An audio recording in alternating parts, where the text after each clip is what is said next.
Hey everybody, this is Alfred Edmond Jr., Senior Vice President and Multimedia Editor at Large at Black Enterprise, and this is Hip Hop Real Estate.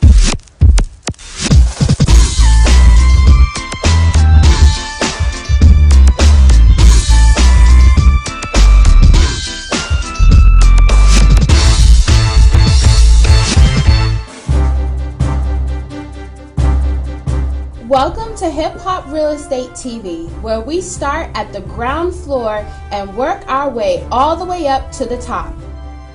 So just like a high-rise building, you are going to have to lay a solid base so that anything you build won't come tumbling down. So let's start laying the foundation.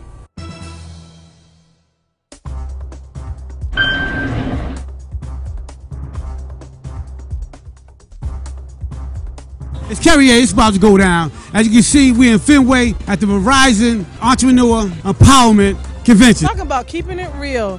Tonight was a really great event.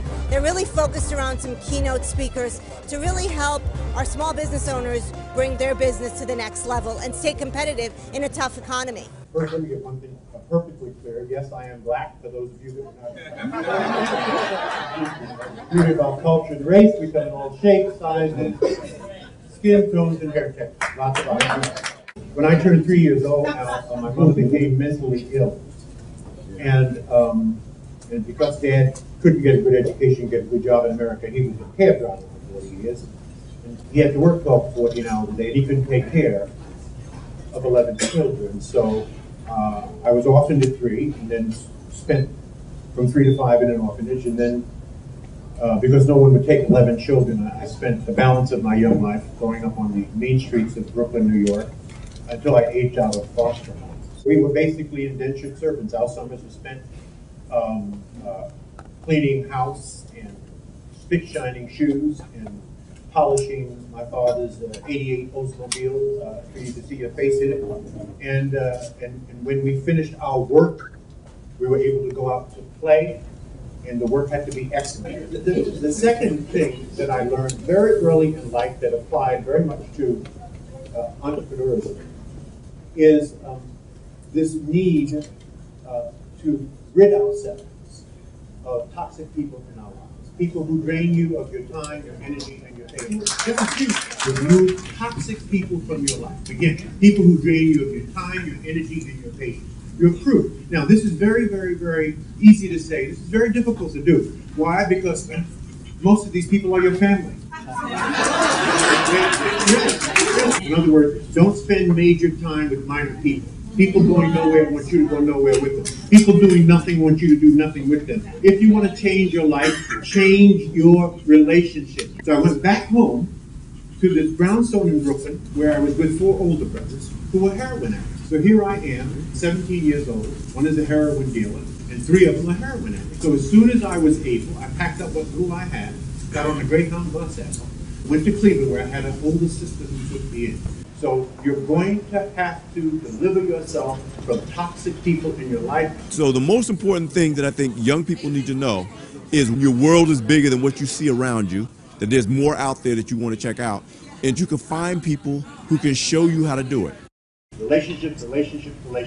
Your ability to work with and through other people. Your ability to cultivate, nurture, and develop relationships at work, at home, and in the community. Your ability to love and to like people, and to have people love and like you. Your ability to lead and to know when to follow. See, I know people that have solid education, decent marketable skills, but the personality of a box of rocks. They can't get along and work with anything. And these people graduated from Harvard, Yale, Morehouse, and Spelman, and they're at the bottom of every ladder in America. And then I know people with modest education, solid marketable skills, and superior interpersonal and people skills. Their ability to cultivate, nurture, and develop relationships at work, at home, and in the community is superior. Their ability to love and to like people and to have people love and like them is superior. Their ability to cultivate, nurture, and develop relationships throughout their life is superior. And these people are at the top rungs of every ladder in America, and you will work for them. Yo up, it's Russell Simmons. I'm here with Hip Hop Real Estate. 2 weeks is a New York Times bestseller, by the way, so you might be a little behind, but you can catch up. You need to read it. I mean, I don't know why you would be here and not want to be super rich. This is the first ever black male who's ever been on the cover of Black Enterprise without a suit. And in fairness, Russell was willing to wear a suit. I mean, this was back in the 90s, and Mr. Graves, and those of you know Mr. Graves, had a very narrow definition of what it meant to look like an entrepreneur, look like a business person. And you don't know the war we fought to get them to understand you can't put Russell Simmons in a suit on the cover of a magazine. This is really speaks to how you broke so many barriers, what people thought of as an entrepreneur, certainly what Black Americans thought of as an entrepreneur. And so it's a great pleasure for me. And I was the editor of this story, by the way. My book, although it did become a bestseller, it got some good reviews. Business Week gave it a half a star. That's okay. I was honest. She had a star, and Deepak Chopra had the other half. So the book's more about entrepreneurship, if anything. And it's more about happiness than that, which is the real core that you have to, right? So I want to say that. Don't expect me to teach you nothing about business, right? I was always a little bit of entrepreneur. Yeah, I didn't use that terminology, but that was, in the streets, we didn't have nothing to inspire us but the drug dealers, right? In terms of entrepreneurship, it's not a cultural thing in the Black community. That's unfortunate. And still today, it's not, except for the cultural thing that hip-hop has brought and the whole discussion of it, although sometimes it doesn't promote education in the field. We want to get educated and become teachers, right? Yeah. Our parents want us to be teachers. So it was by promoting parties and other stuff I did was kind of entrepreneurial. And I started to, see myself in the independent spirit, at least, if nothing else, and a hustler. And so I found a passion in music. And I would have taken any job in music somebody would give it to me. So I just wanted to serve. I wanted to take the music and give it away. I wanted people to see what I saw and be inspired the way I was inspired. And I think that's really the core, the difference between an entrepreneur and a businessman to some degree. A good entrepreneur is a great servant. He fills holes, delivers white spaces, content for whatever white space is looking for. And I think that's what he is. He gives people things they need.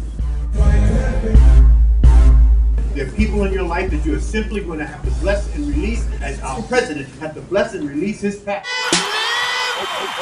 Okay, Lamborghini Mercy, yo chick she so thirsty. I'm in that 2C Lambo with your girl, she trying to flirt. Okay.